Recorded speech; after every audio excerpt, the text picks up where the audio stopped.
Por que é preciso pedir perdão? Sim, todos nós, desde que conhecemos Jesus como Senhor e Salvador, estamos num processo de crescimento espiritual.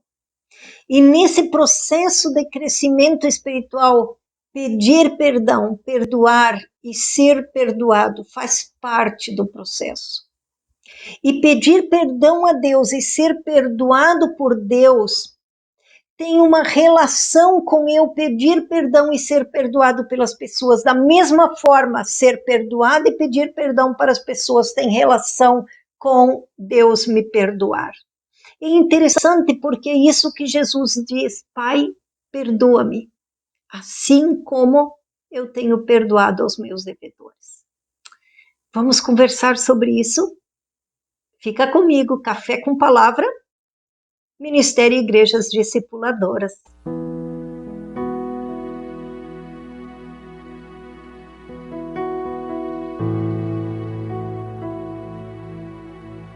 Então, queridos, queridas, a primeira parte é: Pai, perdoa-me.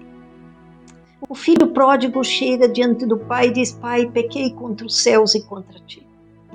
Nós precisamos ser sensíveis ao Espírito Santo e deixar ele nos inquietar e nos entristecer quando algo em nós entristece a Deus. Nós podemos conhecer a vontade de Deus, nós podemos conhecer a mente de Deus, mas Deus quer nos levar a um nível de maturidade e relacionamento com Ele, onde Ele revela o coração dele a nós. Então, quando o Espírito Santo nos entristece, é porque o coração de Deus se entristece. E o coração de Deus triste, ele compartilha conosco pelo Espírito Santo. Então, quando nós estamos pedindo perdão a Deus, não é somente, fiz errado e eu e Laene tenho consequências disso do que eu fiz de errado. Mas nós temos que ter consciência de que quando pecamos, nós entristecemos a Deus. E o Espírito Santo compartilha o coração de Deus conosco. E esse nível de relacionamento com Deus é um nível onde Deus quer compartilhar o coração dele conosco. E nós vamos crescendo em nosso processo de maturidade na medida em que Deus vai compartilhando o seu coração, nós vamos entendendo onde pecamos, onde erramos e vamos confessando e deixando. Então precisamos orar como o salmista no Salmo 139. Sonda-me, Senhor, e vê se há em mim algum caminho mau. E deixar o Espírito Santo nos sondar.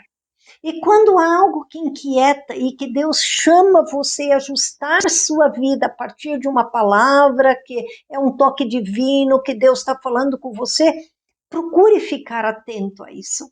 Porque este resultado de vida, essa obediência a esta palavra, vai trazer vida abundante sobre sua vida. E essa vida vai fluir para a vida de outras pessoas. Então, na medida que você obedece, seja pedindo perdão a Deus e alinhando sua vida, obedecendo, você vai recebendo vida abundante e essa vida vai fluindo na vida dos outros. Então, toda vez que nós obedecemos, como resultado de algo que Deus nos mostra que precisamos confessar e deixar, algo de nós crescemos, só cresce quem obedece. E quando nós crescemos, Deus pode fazer fluir de nossa vida.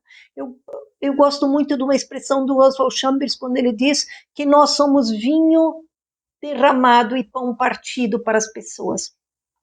E a circunstância da nossa vida, elas nos fazem ser vinho derramado.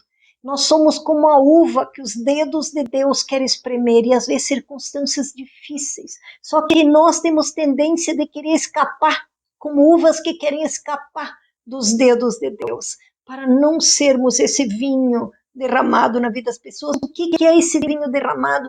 É quando Deus pega com seus dedos e aperta essa uva e diz: isso aqui é pecado. Aqui, meu filho, minha filha, deixa disso. Isso traz prejuízo para você, para o outro, porque isso é um conceito de pecado para Deus.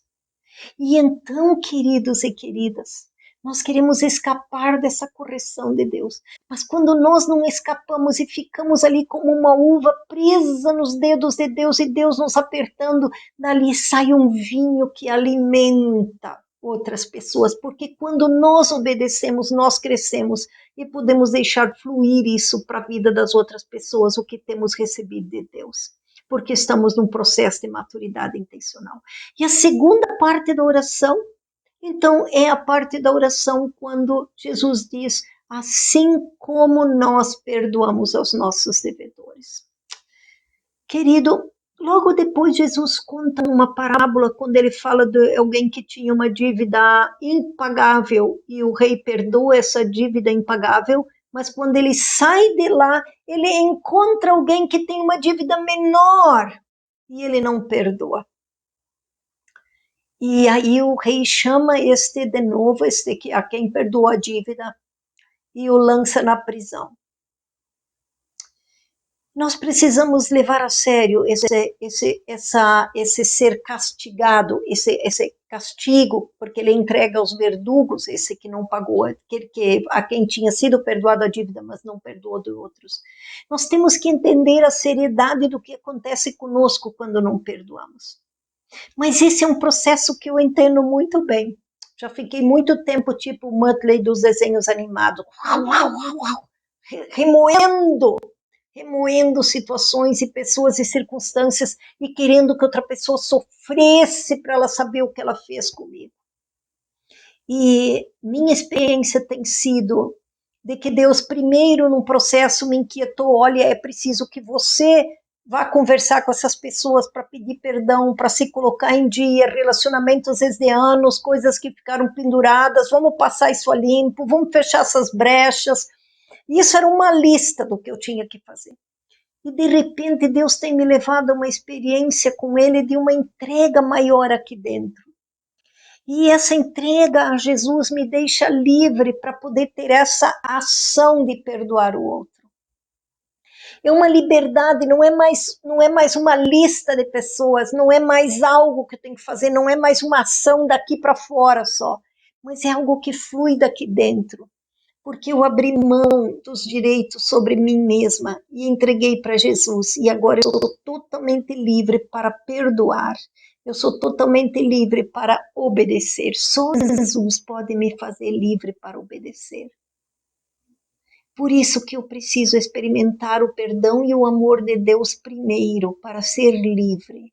E quando eu experimento isso como uma graça não barata, mas paga por um preço alto na cruz, então eu compreendo que eu sou livre e não preciso ficar amarrada a não perdoar. Eu sou livre para perdoar.